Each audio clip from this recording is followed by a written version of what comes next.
thanks for watching video. Here I want to introduce Huamai smart home products for you. First one, I want to introduce the smart door lock. This one smart door lock, we have 4 methods to open the door.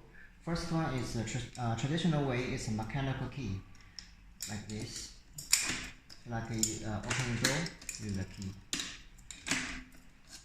And the second is if you forgot to take the keys, so you can use your fingerprint.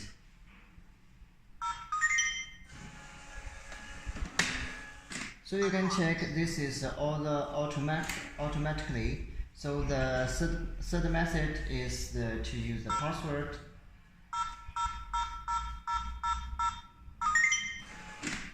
So use the password, you can also open the door. And another way, and the last way, you can use a card.